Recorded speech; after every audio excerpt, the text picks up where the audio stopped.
انتهایی محترم مسلمانانو رونو تیرو درې جمعو نه ما ستاسو په وړاندې د زکات فرضیت د زکات فضایل او د نه ورکولو په حوالې سره واعدات ذکر کړل. دې جمعې له محترمو ستاسو په وړاندې د الله په لاره کې مال لګول صدقات خیرات د څومره اجر لري او څومره اهمیت لري او څومره ضرورت دی. اسلام قرآن مجید او احادیث مبارکه که مونږ او تاسو وګورو نو په هغې کې محترمو د مال خرج کول ډېر زیات ذکر راغلی دی، د هغې فضایل راغلی دي، په نه ورکولو باندې واعدات راغلی دي. یو خو هغه فرضي وجوبي صدقات دي لکه زکات عشر وغیره، نو هغه خو په خپل ځای دوه درې جمعې مونږ ذکر لله، لیکن دویم په دغه مالونو کې څه نور حقوق دي چې هغې ته مونږ نفلي صدقات وایو. د هغې ادا کول انسان دپاره د دنیا او آخرت د فایدې سبب ګرځېږي، د دنیا او آخرت کې د انسان دپاره د خیر ذریعه ګرځېږي. بلکې روایت که سړی ګوري نو هغې کې د دې مال خرج کولو چې څومره فضایل راغلي دي د الله پیغمبر صلی الله علیه وسلم ذکر کړي دي، نبی علیہ الصلوۃ والسلام ذکر کړي دي، انسان حیران شي. قرآن مجید تاسو وګورئ اکثر ځایونو کې منځ او مال خرج کول د یو ځای ذکر کړي دي. علما فرمایي په دې کې اشاره دې طرف ته کوي چې څنګه په بدني عباداتو کې منځ اهم دی، دغسې په مالی عباداتو کې د الله په لاره کې مال خرج کول د ټولو نه زیات اهمیت لري. یو ځای الله فرمایي د الله په لاره کې خرج کوونکي دا متقیان دي، پرهیزګاران دي. اول سپاره کې چې الله ذکر کوي ذالک الکتاب لا ریب فیه هدی للمتقین الذین یؤمنون بالغیب ویقیمون الصلاة ومما رزقناهم ينفقون. د ایمان نه وروسته منځ چې منځ قایم وي، متقیان څوک دي؟ منځ قایم وي. نمبر 2 ومما رزقناهم ينفقون، او بعضې د هغه مال نه چې مونږ دیو ته ورکړی دی خرج کړي. او بیا په دا دې نه 2 آیات وروسته الله فرمایي اولئک علی هدی من ربهم واولئک هم المفلحون. دا متقیان چې دا صفات پکې مال خرج کړي د الله په لاره کې، دغه کسان په هدایت باندې دي او دغه کامیاب دي. یعنې د الله په لاره کې خرج کوونکو ته الله رب ذوالجلال یو ځای متقیان وایي، بل ځای الله فرمایي همدغه خلک کامیاب دي. او دویم ځای قرآن مجید ذکر کوي د الله په لاره کې مال خرج کوونکي دا رښتوني مؤمنان دي. سورة انفال کې الله ذکر کوي الذين يقيمون الصلاة ومما رزقناهم ينفقون. داغه کسان دي چې منځ قایم وي او بعضې د هغه مال نه چې مونږ دیو ته ورکړی دی خرج کوي د الله په لاره کې. اولئک هم المؤمنون حقا، دغه کسان رښتوني مؤمنان دي. لهم درجات عند ربهم، د دیو دپاره لوی درجې دي د الله په نزد باندې، ومغفرة ورزق کریم، د الله په نزد باندې د دیو دپاره مغفرت دی او د دیو دپاره د عزت روزي د دنیا کې به هم الله ورکوي او آخرت کې به هم الله ورکوي. او دریم ځای الله رب ذوالجلال قرآن مجید کې د الله په لاره کې د خرج کوونکو اجر ذکر کوي، د دیو حالت ذکر کوي الذین ينفقون اموالهم باللیل والنهار سرا وعلانیة. هغه خلک چې د الله په لاره کې ښکاره او پټ د مالونه خرج کوي، په پټې کله کله د مال خرج کول په پټې طریقې سره ښه وي چې انسان د ریاکارۍ نه بچ شي. لکه حدیث کې راځي په دا یو لاس یې ورکړي او بل لاس ته پته ونه لګېږي. او کله کله دا ښکاره ورکول ښه وي، هغه ښکاره کله چې نورو ته ترغیب میلاو شي.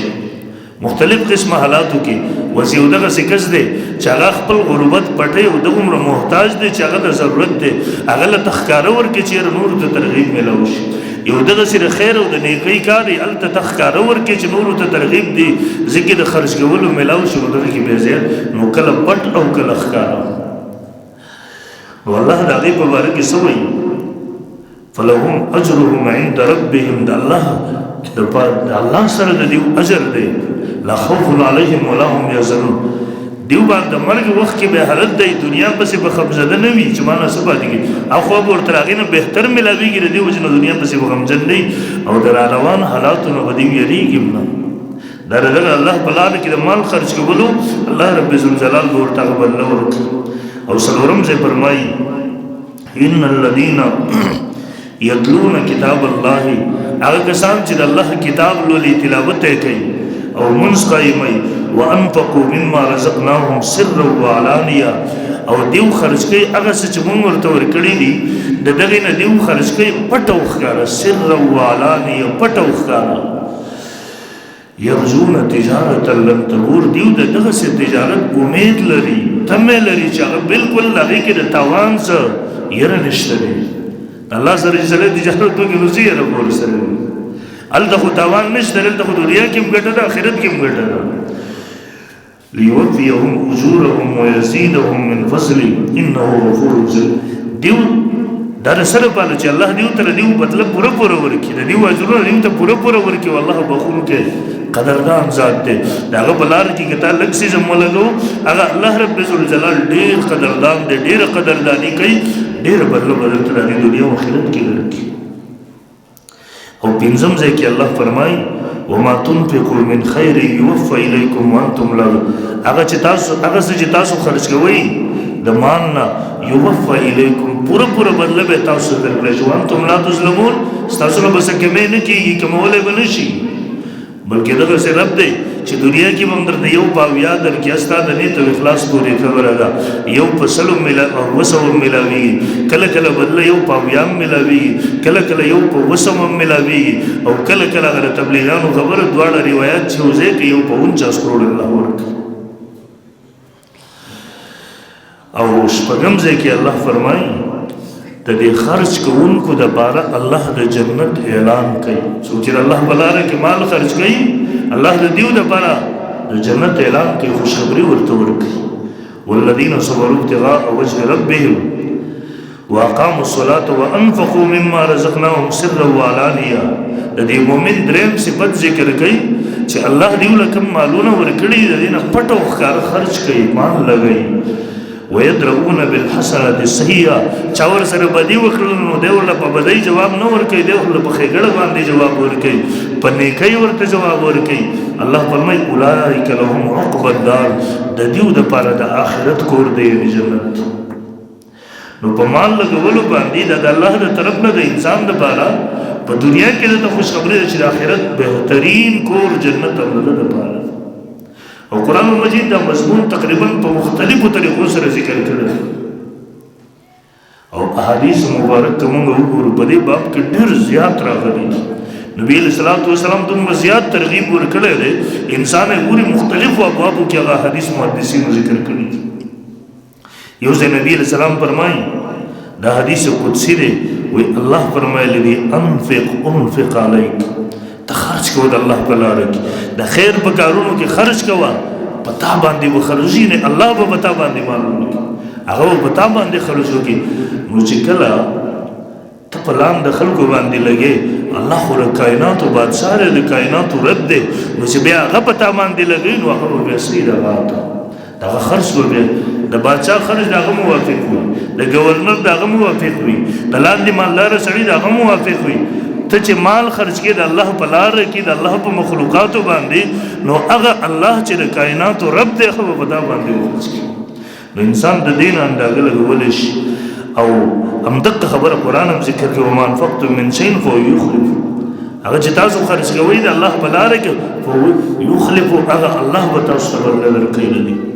هغه الله به تاسو سره دې بدله درکوي نو چې کله بدل الله ورکوي د بادشاهانو بادشاه ورکوي د کائناتو رب ورکوي دغه بدله به د هغه شان موافق وي اوس که بادشاه ولګېږي تا له یو 500 روپۍ درکوي مړه د ملک وزیر اعظم که تا له ولګي انعام درته درکوي بدله درکوي او وزیر اعظم تا ته 500 روپۍ درکوي دا د هغه شان موافق نه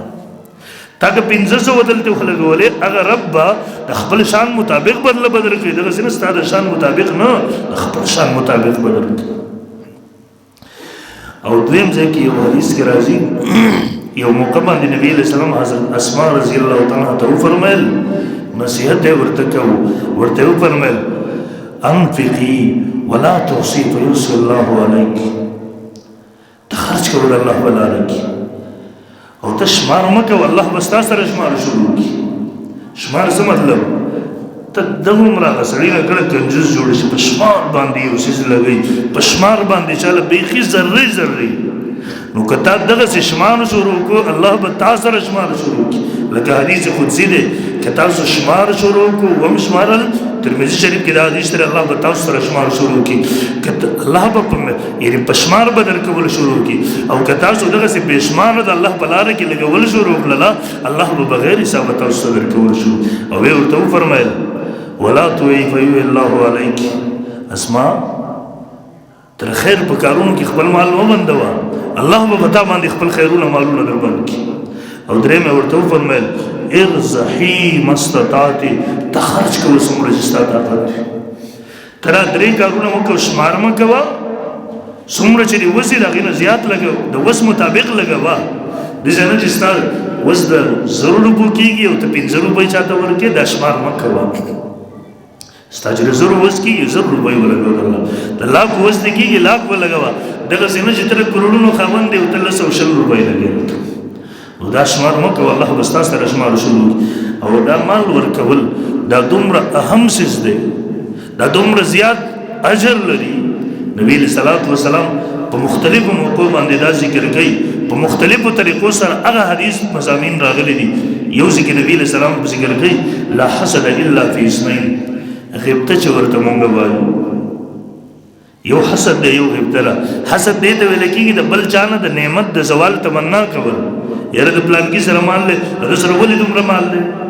ما سره دې هم نه وی خو د سره ولې دی، د پلانکي د الله علم ورکړی ولې د سره دغسې علم دی، د پلانکي د الله مقبولیت ورکړی ولې دله ورکړی، زما دې هم نه وی خو د ولې دی، دا حسد دی، دا حرام دی. او یو غیبته ده، دینی کارونو کې غیبته کول دا عبادت دی، دا غوره کار دی. مثلا د پلانکي له الله مال ورکړی دی لګی، نو د ده سره دې هم وی خو چې کاش ما نه هم الله دغسې مال را کړی وی ما لګولی، دا غیبته ده، دا جایز ده. نبی علیه السلام فرمایي غیبته جایز ده نه مګر په دوو کسانو سره. اول نمبر رجل اتاه الله القرآن فهو يقوم به آناء الليل والنهار، یو هغه کس دی چې الله علم ورکړی دی، قرآن یې ورکړی دی، او د شپه ورځ د قرآن لولي تلاوت یې کوي، د شپې تهجدو کې لګیا دی، یعنی هر وخت د قرآن کې مشغول دی، د دې په خدمت کې مشغول دی. او دویم نمبر نبی صلی ورجل آتاه الله مالا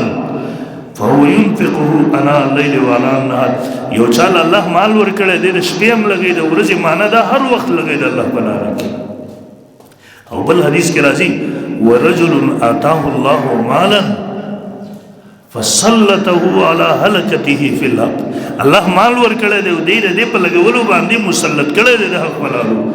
دا دوه کسان دغسې دي که نه چې په ده باندې غیبته جایز ده، حالانکې غیبته حسد کول څیز کې نه دی جایز. او نن دیني ادارې هم دغسې لګیا دي. زه یو ځای ته تللی وم مدرسې پرېتا وه،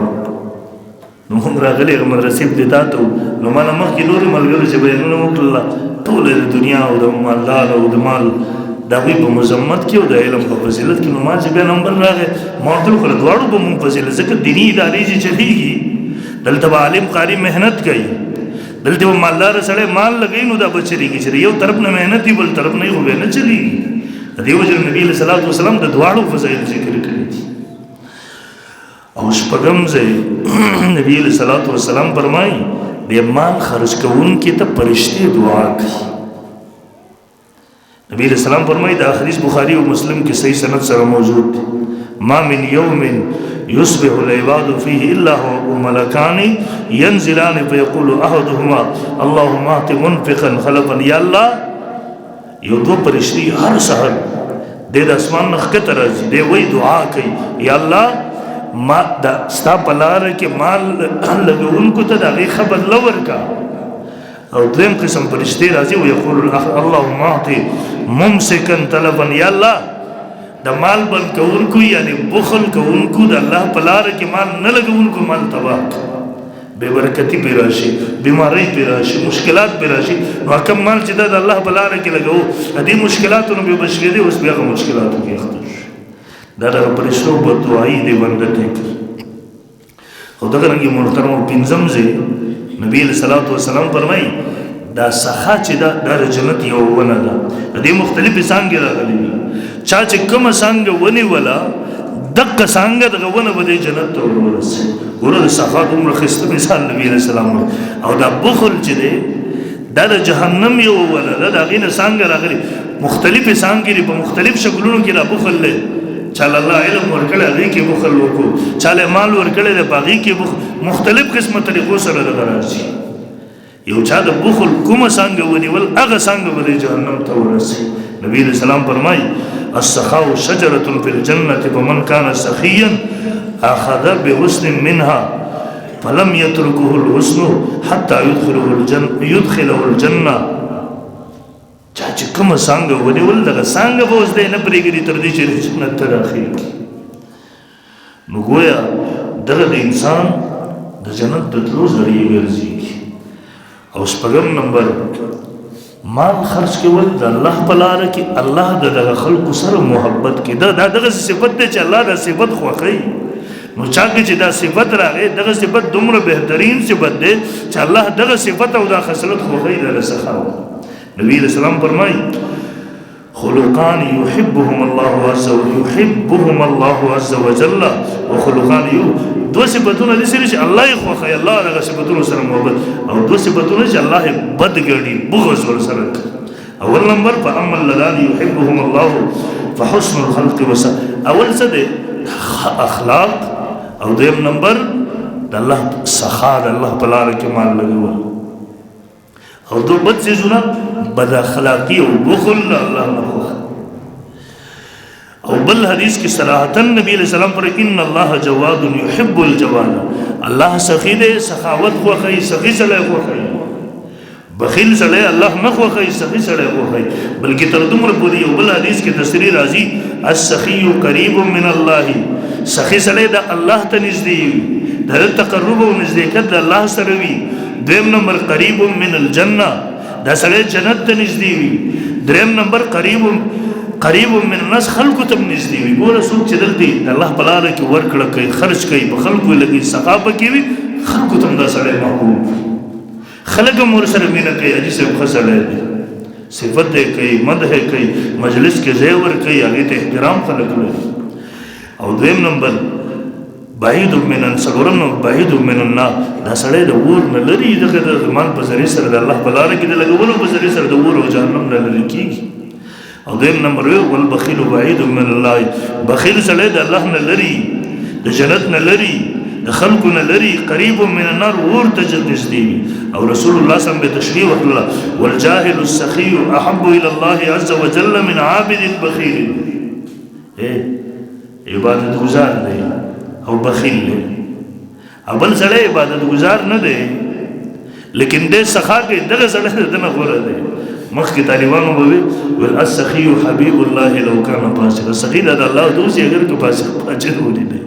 والبخيل عدو الله لو كان عابدا بخیل سره د الله دشمنی اگر کله ډېر عبادتونه ولې او هغه دغه حدیث نه راغی تایید هم کیږي او نبی علیہ الصلوۃ والسلام د ترمذی شریف کې حدیث دی نبی علیہ السلام نه اوچا تاسو ول تاسو چې کله د دنیا نه تشریف وېسئ به زمونږ د پاره مرګ خدای که ژوند خدای د زمونږ ظاهر خدای که باطن خدای نبی علیہ الصلوۃ والسلام نصیحت وکړي فرمایل اذا كان امراؤكم خياركم کله چې تاسو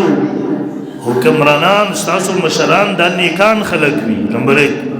دویم نمبر واغنیاؤکم اسخیاؤکم او تاسو مالدار خلق دا سخیان وي د الله په لار کې خرج کوونکي وي دریم نمبر امورکم شورا بینکم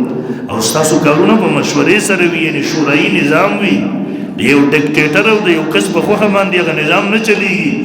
فظهر الارض خیر لكم من بطنها بیا د ځمکې ظاهر یعنی دنیا ستاسو لپاره د ځمکې د باطن د قبر نه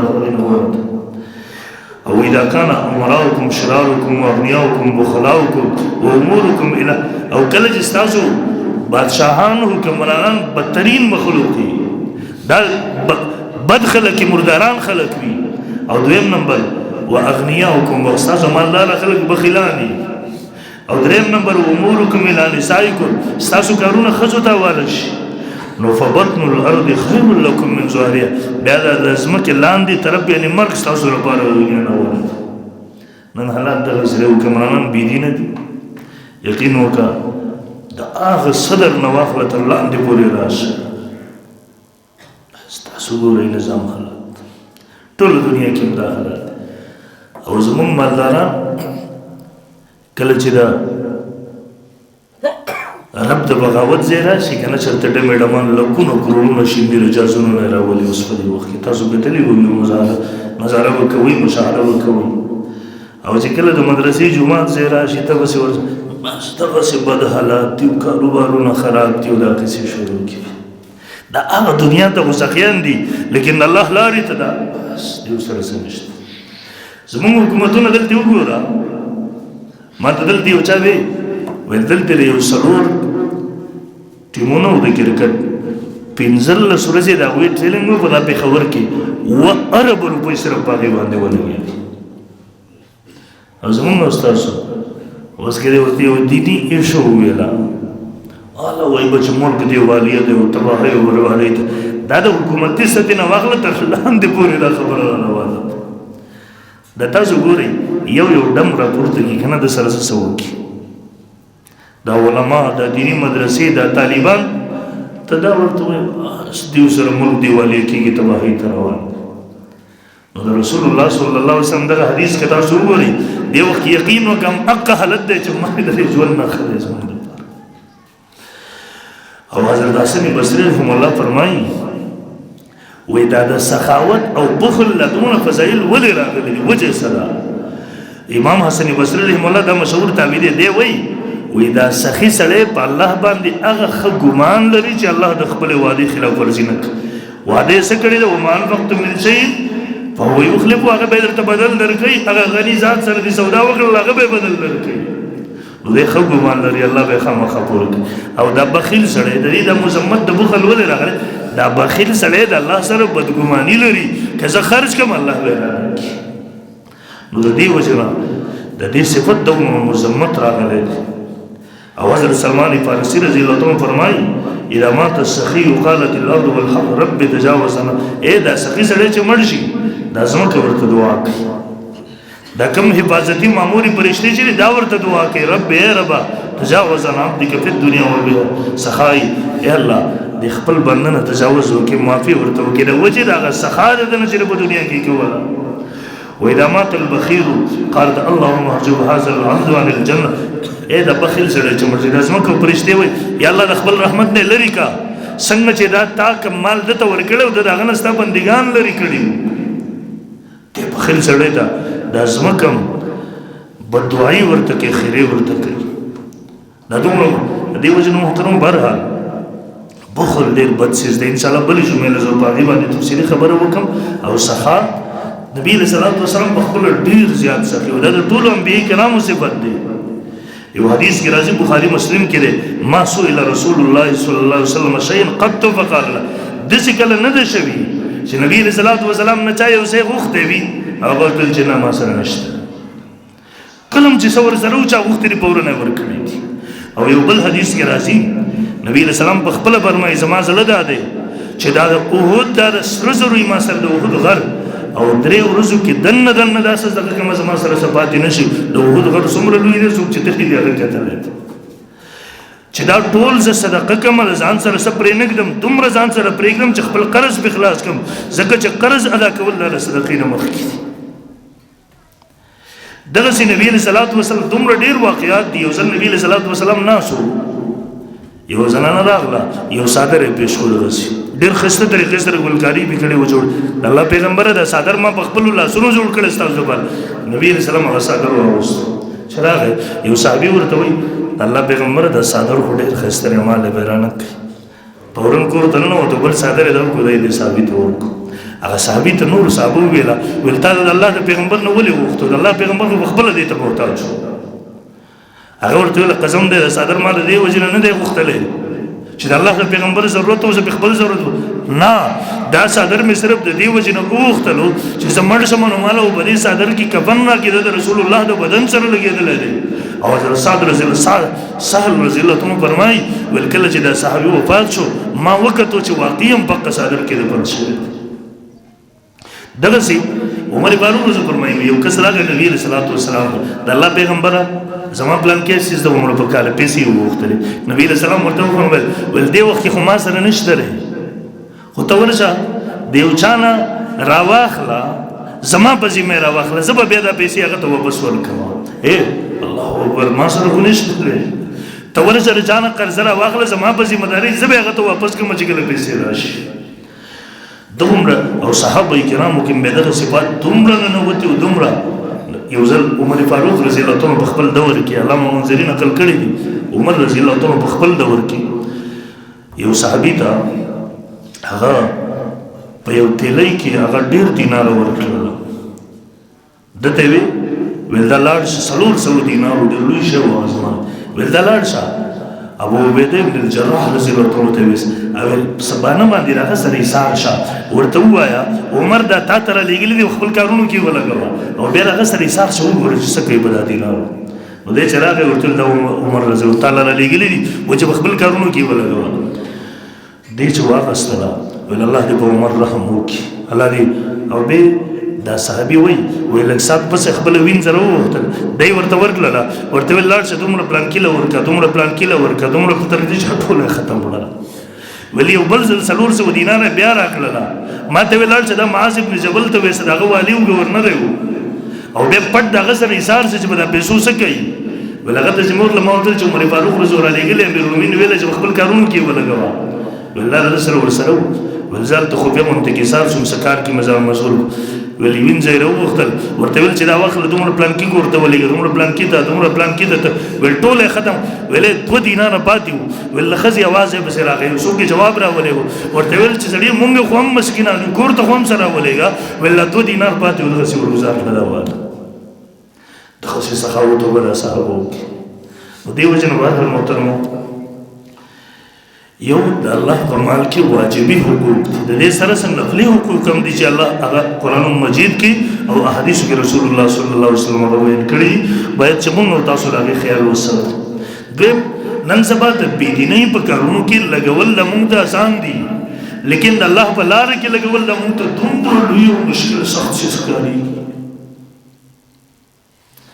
د شادي هرونو ته تاسو ورشئ من غيو بل سربسي علي دخلك لقيا دي بسالي باندي نو دا اوس هغه سنت او مستحب مسنون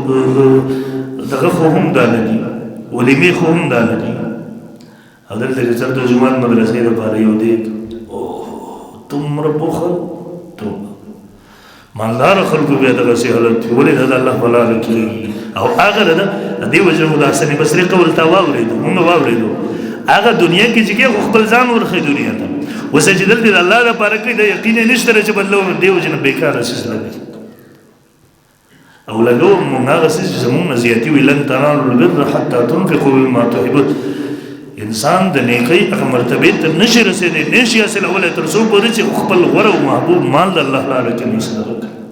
موږ صدقه کوو هغه څه چې موږ زیاتی زموږ نه خو خردي یو جمعه ته یو چا پای راوړل ماشو ولې چې دې تاسو ته ول بچي د دې څنګه راوړل ول طالبان لا ول ولي نور کله وته نه راوړي ول پای پرته پښو رااله پکې خلو ولا جو ټیک له ولا بای ولا طالبان له وسجوات مونږ ورته صدقه نو دیو جن محترم د دیني کارونو کې مال لګول الله رب الجلال دغه بدلی ورکې مونږ په دا ودونو کې مونږ په دا نور څومره په زور خرچاږو خو الله په لار کې مال لګول مشکل وي ځکه الله هغه وعده زموږ مخې ته دی څلورم نمبر نن سبا زکات هم چې خلکو واسي په دې طریقې سره واسي د چاته ورکې چې سبا د زما کارونو کې آسان نور باندې ورول دغه ځکه خل یعنی هغه زکاتونه چې زموږ راخل لا یقین نو کې یو قسم تنخواګانې ورنه جوړې شي بهر محترم د الله په لار کې مال خرج کول سخا د ډېر زیات فضایل راغلي دي ستاسو په وړاندې هغه ما ذکر کړل امید دی زین ته راغلي بخل د بد صفت دی مردار صفت دی ان شاء الله روان شي مې ته بس باندې خبرو وکم الله رب الجلال دې مونږ تاسو ته د عمل کولو توفیق راکړي او د الله په لاره کې د خرج کولو دي الله په موږ او تاسو کې جذبه پیدا کړي. واخر دعوانا